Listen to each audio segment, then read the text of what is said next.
I just love it. It's the drama everybody's talking about. Oh, what's occurring? Did something happen on a fishing trip? The cult classic.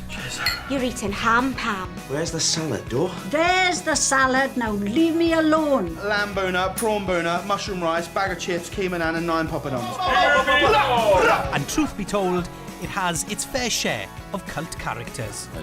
What is a young London boy like between his bread? What? But what's it like to appear on one of the most beloved sitcoms of all time? You look fabulous. I know. Owain Hughes. And before you ask, no, I don't. Right, so shall Hang we... on, Gav. This is the Gavin and Stacey experience. But who's the fake tans? I'll show you now.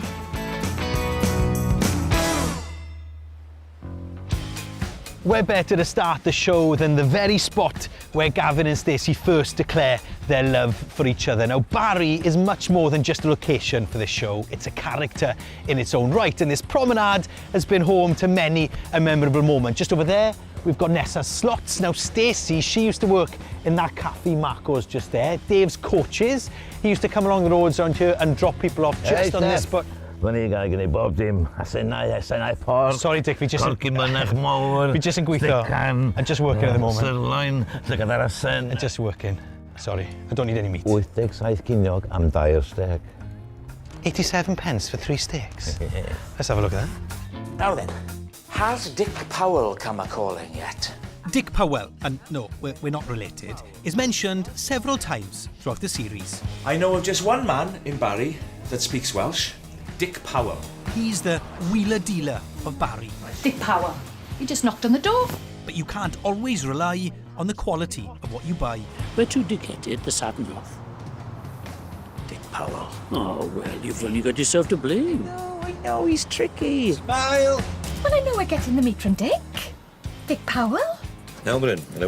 Dick's brother Rick works in a slaughterhouse in Llanelli, which is the source of his meat supply sold in the back alleys of Barry. All totally legit, of course, and incredible value, portrayed by the actor Gwynfor Roberts. It led to one of the character's most iconic scenes. These steaks are 87 pence. Well, that is good. 87 pence for a steak? No, not 87 pence each. 87 pence for 3. You've had a good shave there, to be fair, Well, on that day. I'm a bit younger there as well. No, not at all. You haven't aged a day. How do you feel watching it back? Great, actually. It was the first scene of the day, my first day on set. Yeah. And I was panicking a little. Yeah. In fact, there was when we were filming, I did make a mistake, and I went, "Oh, twat," like this. And Uncle Bryn said, "Oh, you sell twats, do you?" I said, "Yeah, 10 pence a pound." But yeah, no, everybody likes a bit of Dick, I think. Did you have a sense when you first stepped onto set that there was something different about this show, that there was something special about it? To be honest, no. I mean, obviously it was good, and you see the scripts and you see that and think, "Oh yeah, this is all right. Yeah, this will be good for a laugh." But never in a month of Sundays would you realise that it was going to be so big and so popular. You still live around here, don't you? I do. How often are you stopped? Because I've only been with you a couple of hours. You've been stopped 3 times already. It does happen. It does happen. I try to wear a disguise, but no, they say, "Aren't you Dick Powell?" Well, I was. And how do you feel about that all these years later?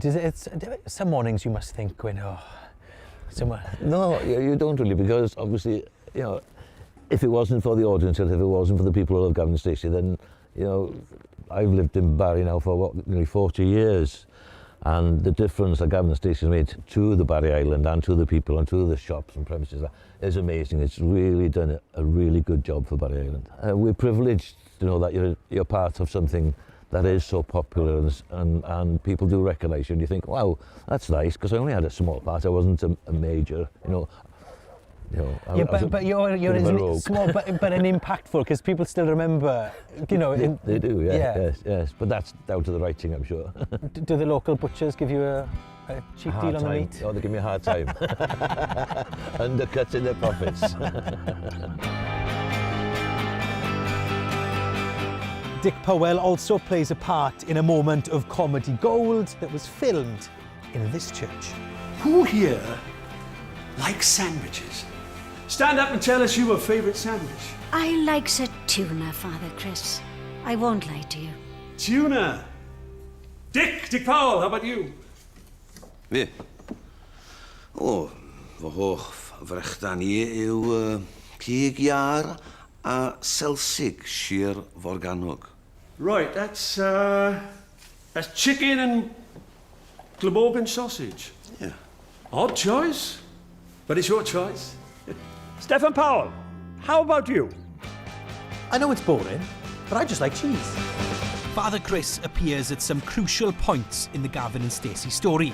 From Neil, the baby's christening. We welcome you, Neil, Noel, Edmund Smith, into the family of the church. Let's give him a round of applause, everyone. To Nessa and Dave Coach's wedding. Do you love him, Vanessa? Do you love David? Yeah, I do. But the favourite sandwich scene has become a fan favourite. The point is that the bread is the Holy Spirit, the mayonnaise / butter is the Father, and the filling is the Son. We all like different fillings, but ultimately the bread remains a constant, just like God. But forget it, you've ruined it. Now sit down!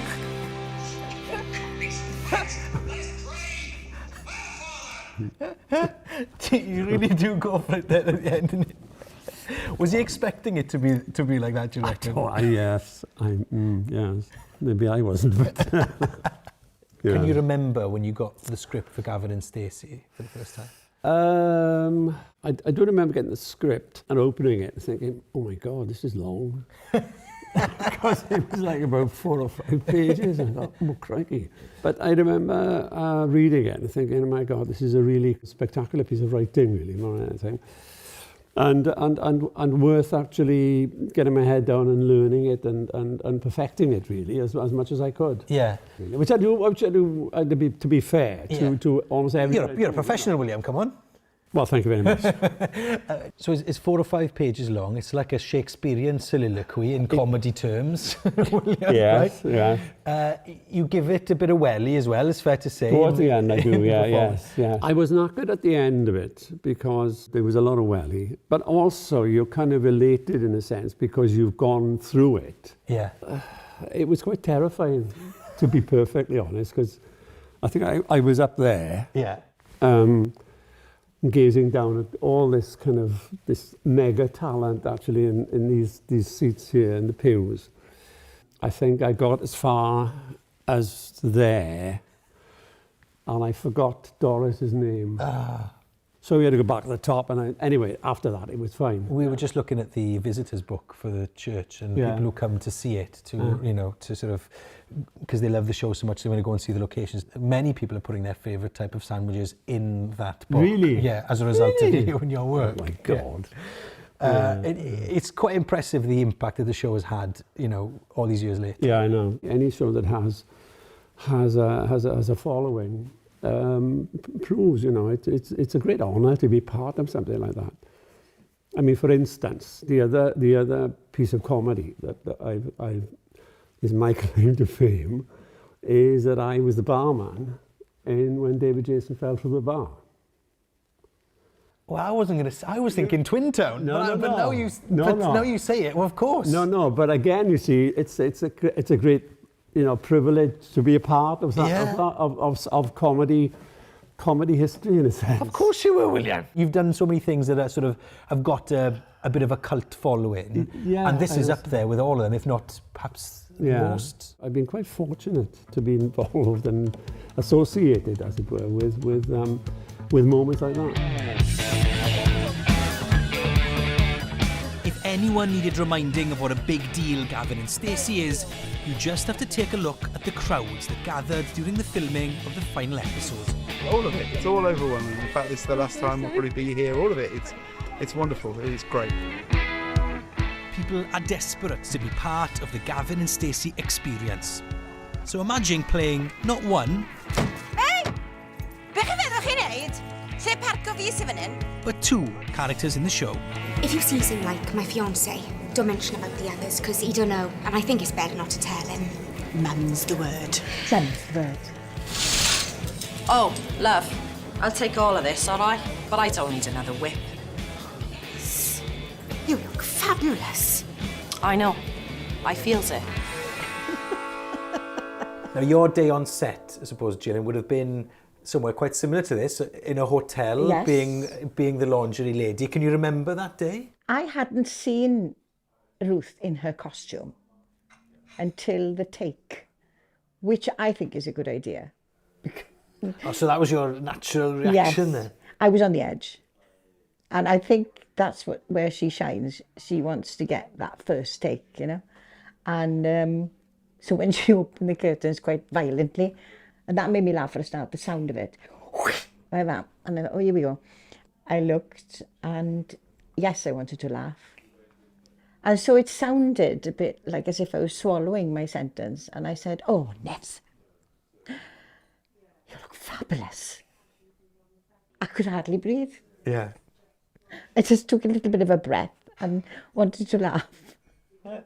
She looked amazing, actually. Not corpsing is I think, one of the top skills of comedy actors. Oh, I love, how you don't start laughing. I love the fact that we're on the edge. Yeah. And it's in the face, you know, and you think, yeah, I'm going to go now in a minute. No, you just, ooh, that was close. I love having a good laugh. Right? Yeah. Oh, and so does Ruth, you know, she's great. I suppose we'll talk about your relationship with Ruth, because you and Ruth are more than just colleagues, but you're close friends as well. We are, but I don't announce it because people want to know a lot about Ruth, and we have lots of fun together when we meet up. I think it's absolutely amazing that she's got this series right up there, you know, and all the actors she's got around her, you know, Rob Brydon and, you know, Corden, you know, and I mean, she's got all the best people around her, you know. Alison Steadman, I mean, Larry Lamb, I mean, you can't go wrong. How do you reflect back on the experience of being in the show? The fact that we're here having this conversation, the fact that people still come up to you and talk about it. How do you feel about that? It's been an absolute pleasure to be part of Gavin and Stacey, because the atmosphere in the series is terrific, and everybody, I don't think I've ever been in a series that's so happy and joyous and lots of fun, you know, and people laughing, and Ruth handles it so well. I've never known anybody like her.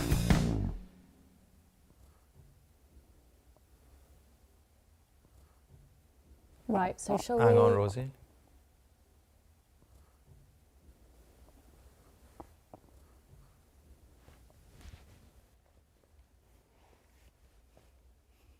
I wasn't expecting you to copy me there. I wasn't expecting you to copy me there. How you did that for 32 seconds, I don't know. What was that, like 10? Natalie Lewis, played by Catrin Mayhew, is one of Stacey's arch rivals after Nessa once had a fight with her dad and her brother.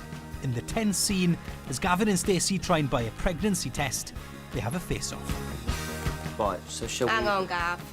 It goes on for ages, isn't it, the Oh stairs? my gosh, it really does.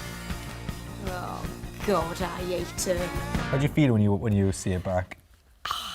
I mean, it does really feel like a lifetime ago. It's over 15 years ago now, so, but it was my first TV job, so everything was new anyway. And I filmed it 2 days after I graduated as well, so... Oh, straight into work, not mucking around? No. And I was just really nervous about not laughing during the really long staring competition. How long did that take to film? How long did you have to hold the stare? Oh, gosh. 'Cause it feels like an eternity on yeah, as a viewer. It does. I mean, everything feels much longer. I would imagine that it's over 30 seconds, perhaps. One of the things that I always think it must be one of the hardest things about being an actor is remembering your lines. Well, for you, in your first job, there weren't that many lines to remember, I suppose. It would have been even more embarrassing if I failed to do that. But no, it's just that extremely long stay and gap. You're now a teacher, so you've sort of decided to step away from the boards, as it were. Yeah. But your scene in particular, though, has got a bit of a second life, hasn't it, as an internet meme? Yes. How do you feel about that? It's just hilarious. I mean, the first time one of the pupils asked me, "Oh, miss, can I show you something on my phone?" I said, "Yes, okay, it is on TikTok, okay." Oh, gosh. Okay, you're on TikTok. And I panicked because I don't know what I thought. But you do hear horror, yeah, you do hear horror stories, exactly. don't you? But then it was the Gavin and Stacey scene. So it was just funny, and yeah. Once a year, there's a sort of a new wave of the children and the pupils here. They come across the scene, and it does still surprise me that, you know, it's still something so new and exciting for them as well, because they weren't born when it was filmed and broadcast. So it feels just it's obviously an impactful scene. Oh, it's so brilliantly written. It's so brilliantly written. Yeah. How do you feel about the fact that it's often Gavin and we're still here chatting to you about Gavin and Stacey rather than some of your other work? Do you know what I mean? Because there's a two side of that coin, and some people love it, some people might be a bit. As in, I'm never going to complain. You know, as in, it speaks for itself. It's there's a reason why it's so popular, and it's just really lovely that something so Welsh is appreciated and enjoyed so far afield. Gavin and Stacey has firmly won its place as one of the most loved sitcoms of all time. And another cult character is currently starring in the West End stage version of another British favourite. Owain Hughes. And do you? No, I don't. Hi, nice to meet you, Gavin Shipman. Owain Hughes. And before you ask, no, I don't. Well, this guy in work, Owain Hughes? Yeah. And before you ask, no, he doesn't. But not everyone gets the joke. What's his name again? Owain Hughes. Before you ask, no, I don't. Right, am I being thick? Because I just don't get that. Me neither. They say Bryn found it funny. Yeah, they all did. Yeah, that joke is it's got to run and run. Are you gonna have to have it on you? Not to be too morbid. Just no, I don't. No, I don't. Stephen Mayo. No, I don't. Yeah. When you got that script for the first time and you're reading Owain, what was your first sort of thought? My first thought was, what the hell is this joke? Straight away. Straight away. Yeah, because I read through it. I was like, I'm not getting this. I reread through it and asked my Welsh speaking family. I asked everyone, and I thought I don't get it. I don't get it. I'm gonna have to ask. Yeah. And I remember walking in, and because I'd worked with Ruth before, there isn't a joke, is there? And thankfully she went, no, there's no joke. How long did you spend trying to figure it out before you got a while? the guts? A while, because I didn't want to walk in there and make an idiot of myself. Yeah. You know. Yeah, a while. It's funny because there are some fan theories online that there is actually a joke. I love it. You can get on these threads and there's so many people know exactly what the joke is, you know. Oh no, it's this because it's a play on wine, or it's no, you've got to speak Welsh. I speak Welsh. I'm not telling you. No, it's brilliant. My mother phoned me to say, right, I'm in Tesco's. The manager's just said anyone who can come in and tell him what the joke means gets a free bottle of wine. And she went, what's the joke? I went, I can't say, Mum. I'm contracted. I can't tell it. That's what I didn't say. Yeah.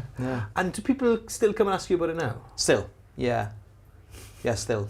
And how do you feel about it? Because you've done some, you've done loads of amazing things, and you're still getting stopped to ask about a joke or the existence of a joke all these years later. It's brilliant. Now, you obviously play one of the, the favourite cult characters of the show, Steve. But I suppose the ultimate cult character will be Doris, played by Margaret John, and she's got a special place in your heart because you worked with her a lot, didn't you? Yes, yeah. I worked with her on High Hopes. We did 6 series over 8 years, 3 specials. So yeah, we got really close. Yeah. So close that she's here with us in one shape or form. This is her. Lovely little photo of her that she would love. I don't think she'd be very pleased that we chose that photo. No, she wouldn't. No, you'd all be in for it. Definitely.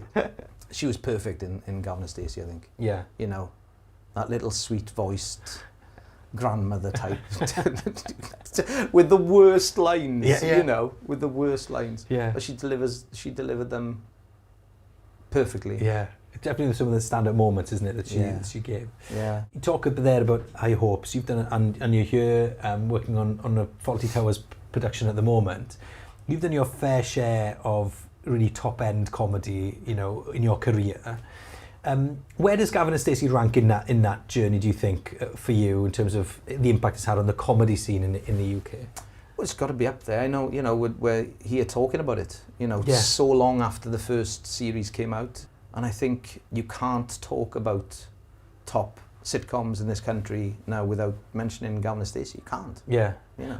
And what is it like now, as an actor who's done all that comedy in the past, wanting to make, are you able to make as much comedy as there was coming out of the UK? Is there the next Gavin and Stacey coming out? I don't know, you know.